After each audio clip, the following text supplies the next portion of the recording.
Hello, everybody. Welcome back to the Twisted Word Show. And we are back with our second episode.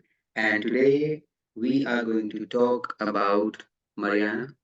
No, we're not going to talk about Mariana. I was Oh, telling, we can. I was telling Mariana to tell us what we're going to talk about. Okay, so today we're going to discuss. First of all, hello everybody. Sorry, it's good to be here. Good to be back.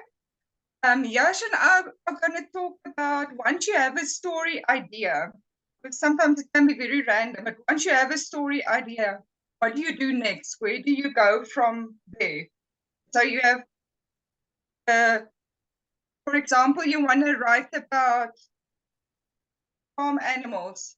Now, what do you do next? How do you research? Yeah, so how do you build on your story to take it further to a point where you can actually publish it?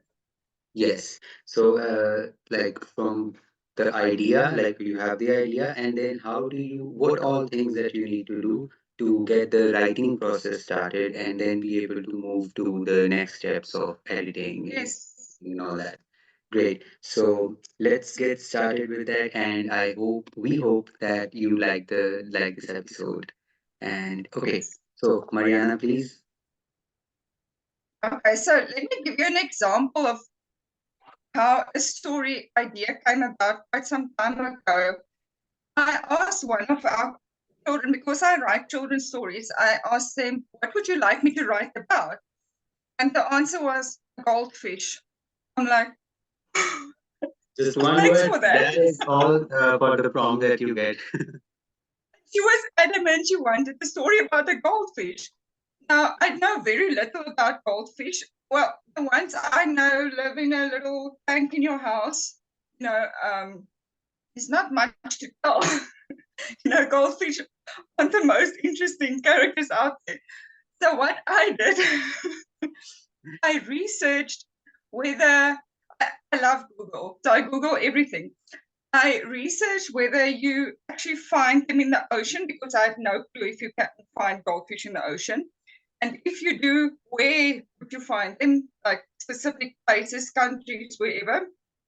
And then things like, what are their natural enemies? And what are strange creatures that you might find there that you don't normally hear about? To get it a bit more interesting than just the story about the goldfish. And once I had that covered, I thought about, okay, there should be some form of conflict or a problem that needs solving. But all along, you must make sure it's believable. Like whatever you do, it must be believable. So that's how I started with that. So, because first of all, if you have that idea, you need to know and understand everything. What you like, whatever you're going to write about, you need to know what you're writing about. Like, I believe that obviously for all genres, it is important to research and understand what you're writing about. But for me, this the most important. It has been for me for science fiction because you need to know the science behind it or at least Yes.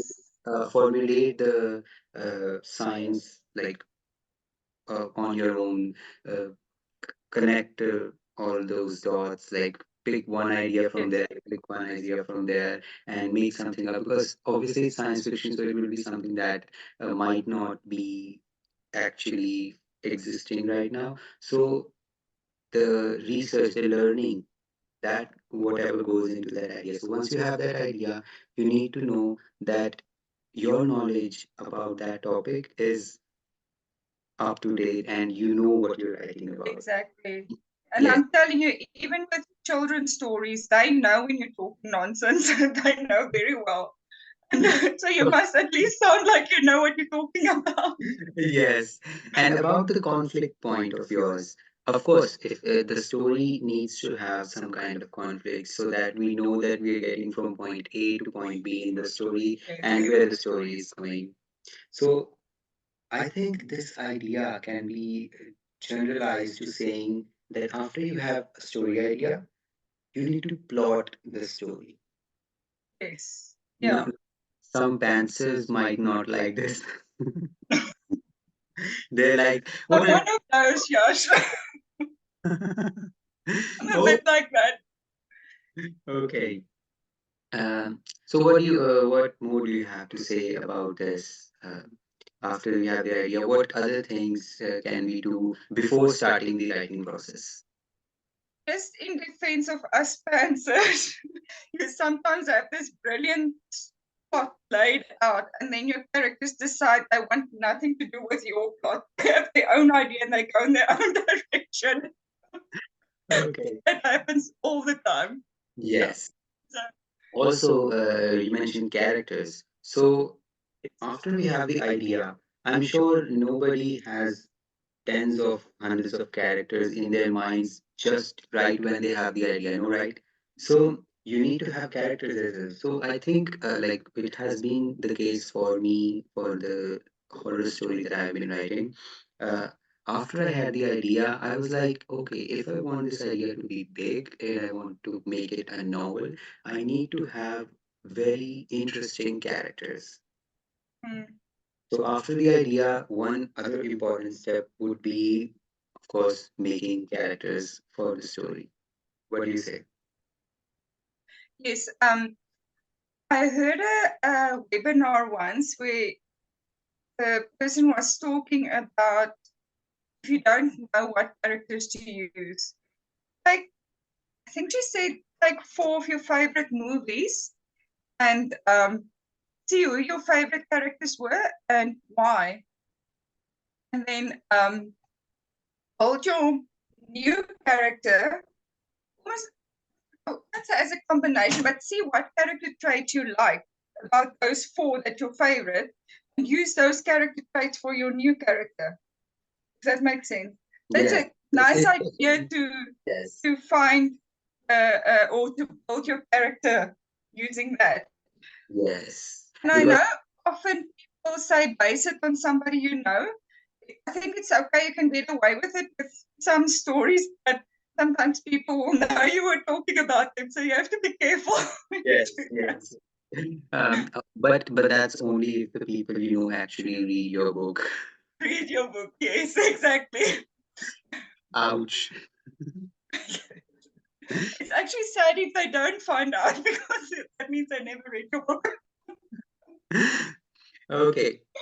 So I think we will definitely need a part two for this episode, right? Don't you agree? Because this Yeah, topic of the next step after the ideation process, after getting an idea, is just so big because you yeah, cannot summarize it. exactly. Because once you have the idea, you just have to do all the work to make it into a story and get started with the writing. So, and that takes Yes. a lot of knowledge, and we will definitely discuss about it in the upcoming episodes. And these were a few tips from Mariana and I on what to do after getting the story idea and to start the writing process. Make sure you have a bunch of characters doing stuff. And what was the first one? The first one was the setting. Where do you want to research your setting? That you Research, know where this is going to happen. Yes. understand your story, and create a conflict, right? And also Yes, yes, yes, yes. all of that. Great. Yeah. So that was our second episode, and I hope you all liked it. And this one is definitely going to have a part two, or maybe even more than two parts, because it's just so interesting. You could have a discussion about it for so long, right? Yes, exactly. So we're definitely going to see you all again, and that was the episode for this week. Mariana, please say bye bye. Bye bye. See you next time. See you next time, everybody.